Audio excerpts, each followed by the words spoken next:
வணக்கம் தோழி, எல்லாரும் எப்படி இருக்கீங்க? இந்த பதிவில் நம்ம என்ன பார்க்க போகிறோம் அப்படின்னா, ஃபெல்லோப்பியன் டியூப்பில், அதாவது ஒரு கரு உருவாகக்கூடிய முக்கியமான பகுதியாக இருக்கக்கூடிய ஃபெல்லோப்பியன் டியூப்பில் சிலருக்கு பிளாக் இருக்கும். இந்த மாதிரி அடைப்புகள் இருந்துச்சு அப்படின்னா அதை நம்ம எப்படி கண்டுபிடிக்கலாம், இதுக்கு என்னென்ன அறிகுறிகள் தெரியும், இந்த மாதிரி ப்ராப்ளம் இருக்கும் பொழுது நம்ம இதை எப்படி ஃபேஸ் பண்ணுறது, என்னென்ன டெஸ்ட் எடுக்கணும் அப்படிங்கிறத பற்றி தெளிவாக பார்க்க போகிறோம்.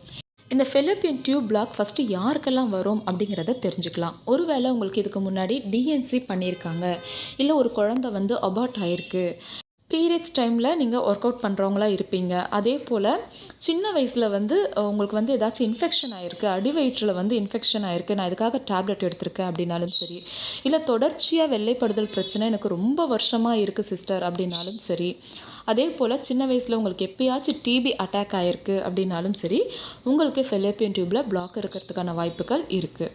ஸோ இந்த ஃபெல்லோப்பியன் டியூப் பிளாக்குக்கு என்னென்ன அறிகுறிகள் இருக்குது அப்படின்னா, துரதிருஷ்டவசமாக இதுக்கு அறிகுறிகள் நமக்கு எதுவுமே தெரியாது. மேக்சிமம் சில பெண்களுக்கு மட்டும் அவங்க இணை சேரும் பொழுது கெண்டைக்காலில், அதாவது கால் முட்டிக்கு கீழே வலி இருக்கிறத ஃபீல் பண்ணியிருக்காங்க இந்த டியூபல் பிளாக் இருக்கக்கூடிய பெண்கள்.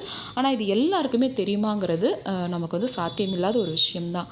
இதை நம்ம எப்படி தெரிஞ்சுக்கலாம், ஃபெல்லோப்பியன் டியூப்பில் பிளாக் இருக்குங்கிறத எப்படி நம்மளால் தெரிஞ்சுக்க முடியும் அப்படின்னு பார்த்திங்கன்னா, நம்ம ஃபாலிகுலர் ஸ்டடி பண்ணும்பொழுது நமக்கு ஸ்கேன் பண்ணுவாங்க இல்லையா, நம்ம வஜைனல் வழியாகவும் பண்ணுவாங்க, அப்டாமன்லேயும் பண்ணுவாங்க. ஸோ அது ஸ்கேன், அந்த ஸ்கேன் மூலயமா இந்த பிளாக்கை நம்மளால் தெரிஞ்சுக்க முடியாது. ஆனால் அடிவயிற்றில் பண்ணக்கூடிய எக்ஸ்ரே, இந்த எக்ஸ்ரே நமக்கு பிளாக் இருக்கா இல்லையாங்கிறத நம்மளால் தெரிஞ்சுக்கிறதுக்கு ஹெல்ப் பண்ணும். அதுதான் ஹெச்எஸ்டி டெஸ்ட்டு. இது யார் யாருக்கு டாக்டர் பரிந்துரை செய்வாங்கன்னா, ரொம்ப நாளாக ப்ரெக்னென்சிக்கு பிளான் பண்ணிகிட்ருக்காங்க, ரொம்ப பீரியட் ரெகுலராக தான் இருக்குது, கணவன் மனைவி இருவருக்குமே எல்லாமே கரெக்டாக இருக்குது, இருந்தாலும் ப்ரெக்னென்சி பாசிட்டிவ் ஆக மாட்டேங்குது, ரொம்ப ஹெல்த்தியான கப்புள்ஸாக இருந்தாலும் ப்ரெக்னென்சி பாசிட்டிவ் ஆகலை அப்படின்னு சொல்லக்கூடிய தம்பதிகளுக்கு, அந்த பெண்ணிற்கு இந்த டெஸ்ட் பண்ணுறதுக்கு டாக்டர் பரிந்துரை செய்வாங்க. அதே போல் நிறைய முறை நான் ஃபஸ்ட்டே சொன்ன மாதிரி அபார்ஷன் ஆகிருக்கு, இல்லை ஏதாச்சும் இன்ஃபெக்ஷன் ஆகிருக்கு, இந்த மாதிரி தொந்தரவு ஆல்ரெடி இருந்திருக்குன்றது அந்த டாக்டருக்கு தெரிஞ்சது அப்படின்னாலும் அப்பயும் இந்த டெஸ்ட் எடுக்கிறதுக்கு பரிந்துரை செய்வாங்க. இல்லை ஒரு வருஷம்தான் ஆச்சு கல்யாணமாகி, நான் டாக்டர்கிட்ட போகும்பொழுது என்னை இந்த டெஸ்ட் எடுக்க சொல்லிட்டாங்க அப்படின்னாலும், ஏன்னா உங்களுடைய ஏஜ் ஃபேக்டர் இருக்குது இல்லையா, ஸோ ஏஜ் பொறுத்தும் இந்த டெஸ்ட் டாக்டர் எடுக்க சொல்லுவாங்க. டாக்டர் இந்த டெஸ்ட் உங்களை எடுக்க சொல்கிறாங்கன்னா நிச்சயமாக அதோடைய தேவை இருக்குது அப்படிங்கிறத புரிஞ்சுக்கோங்க, மருத்துவரை சந்தேகப்பட வேண்டாம். ஆக்சுவலி இந்த டெஸ்ட் எடுக்கும்பொழுது நமக்கு சில பெனிஃபிட்ஸும் இருக்குது.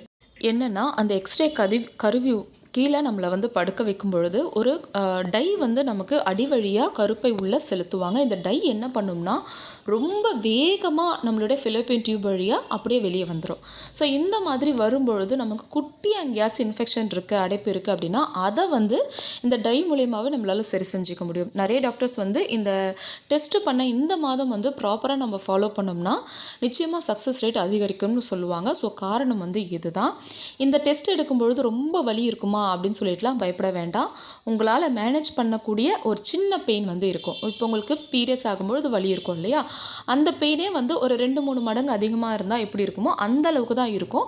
அதுவும் ஒரு 5 வினாடி 6 வினாடி தான் இருக்கும், அதுக்கு மேலே கூட அந்த வலி இருக்காது. ஸோ இந்த டெஸ்ட் எடுக்கணும்னு நீங்கள் பயந்துக்கிட்டு இருக்க வேண்டாம். இந்த டெஸ்ட் எடுக்கும்பொழுது ஃபஸ்ட்டு நமக்கு வலி பார்த்திங்கன்னா நம்மளுடைய துடை பகுதிகளில் தான் ஃபஸ்ட்டு தெரியும், அதுக்கப்புறம் தான் அடி வயிற்றில் நமக்கு வலி தெரியும். இந்த டெஸ்ட் எடுக்க எவ்வளோ செலவாகும்னு பார்த்தீங்கன்னா, நீங்கள் சூஸ் பண்ணக்கூடிய மருத்துவமனையை பொறுத்து இது மாறும். மேக்ஸிமம் ஒரு 3000லேருந்து 5000க்குள்ளே முடிஞ்சிடும். இதுவே கவர்மெண்ட் ஹாஸ்பிட்டலில் இதை ஃப்ரீயாகவே எடுத்து கொடுப்பாங்க. இரெகுலர் பீரியட் இருக்கவங்களுக்கு தானே இந்த பிரச்சனைலாம் இருக்கும். ரெகுலர் பீரியடு இருக்கிற எனக்கு எப்படி இருக்கும் அப்படின்லாம் நம்ம நினைக்க முடியாது. ஏன்னா இந்த ஃபெல்லோப்பியன் டியூபல் பிளாக் பார்த்திங்கன்னா ரெகுலர் பீரியட் இருக்கவங்களுக்கு கூட வர்றதுக்கான வாய்ப்புகள் இருக்குது. அது எப்படி முடியும், நமக்கு தான் ஓவலேஷன் ஆகுது, கருமுட்டை வெளியே வந்தால் தானே நமக்கு பீரியட் ஆகும், அப்போ பிளாக் இருந்ததுன்னா எப்படி கருமுட்டை வெளியே வரும் அப்படின்னு நம்ம யோசிப்போம். ஆக்சுவலி கருமுட்டை வெளியே வரும், ஆனால் அது கருப்பையை சேராது. நமக்கு ப்ரொஜெஸ்ட்ரான் லெவல் நார்மலாக இருக்கிறதுனால அது ஒரு அளவுக்கு மேலே போகும்பொழுது ஆட்டோமேட்டிக்காக நம்மளுடைய கருப்பையில் இருக்கக்கூடிய அந்த எண்டோமெட்ரியல் லைனிங் டிஸ்ட்ராய் ஆகி மொத்தமாக பீரியடாக வெளியே வந்துடும். இதை தான் நம்ம பீரியடுன்னு நம்ம வந்து பார்க்குறது. ஸோ இது வந்து ஆக்சுவலாக ஓவலேஷன் ஆகி தான் பீரியட் ஆகுதா அப்படிங்கிறது இந்த மாதிரி ஃபெலோப்பியன் டியூப் பிளாக் இருக்கும்பொழுது கொஞ்சம் கஷ்டம்தான். சிலருக்கு இந்த பிளாக் வந்து ஒரு சைடு மட்டும் இருக்கும், சிலருக்கு 2 சைடுமே இருக்கும், சிலருக்கு 1 2 3 பிளாக் கூட இருக்கிறதுக்கு வாய்ப்புகள் இருக்குது. இந்த பிளாக் இருக்கிறவங்க வீட்லேயே அதை சரி செய்ய முடியுமா அப்படின்னா தாராளமாக சரி செய்ய முடியும். ஆனால் அதுக்கு ரொம்பவே பொறுமை அவசியம். நீங்கள் நினச்ச உடனே வந்து டக்குன்னு இதை சரி செய்ய முடியாது. மேக்ஸிமம் வந்து 6 மாதத்துலேருந்து 1 வருடம் வரைக்கும் தொடர்ச்சியாக நீங்கள் வீட்டில் செய்யக்கூடிய விஷயங்களை தொடர்ச்சியாக ஃபாலோ பண்ணும்பொழுது நிச்சயமாக இந்த டியூபல் பிளாக் நம்மளால் சரி செய்ய முடியும்.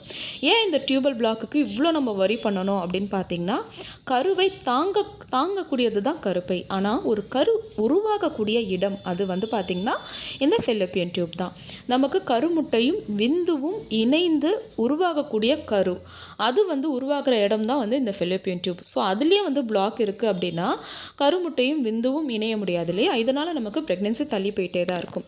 சரி, இதை சரி செய்யறதுக்கு நம்ம என்னென்ன பண்ணலாம் அப்படின்னு பார்த்தீங்கன்னா, உங்கள் உணவில் அதிகமாக மஞ்சள் டீ, இஞ்சி டீ அதிகமாக எடுத்துக்கணும். அதே போல் கல்யாண முருங்கை இலை, இது ஒரு நல்ல மெடிசன்ஸாக இருக்கும். நான் இதற்காக இது எப்படி ப்ராப்பராக எடுத்துக்கணும் அப்படின்றதுக்காக அடுத்த ஒரு பதிவில் நான் உங்களுக்கு தெளிவாக சொல்கிறேன். உணவு மூலியமாகவும் சரி செய்ய முடியும், சில பயிற்சிகளும் இதை வந்து சரி செய்யும். ரொம்பவே ஈஸியாக மெடிசன்ஸ் இல்லாமலேயே இந்த ஃபெலோப்பியன் டியூபல் பிளாக்கை நம்மளால் சரி செய்ய முடியும். நான் ஃபஸ்ட்டே சொன்ன மாதிரி கொஞ்சம் லேட் ஆகும். இந்த வீடியோ உங்களுக்கு பயனுள்ளதாக இருந்திருக்கும் நான் நம்புகிறேன். அடுத்த ஒரு நல்ல பதிவில் சந்திக்கலாம் தோழி. நன்றி.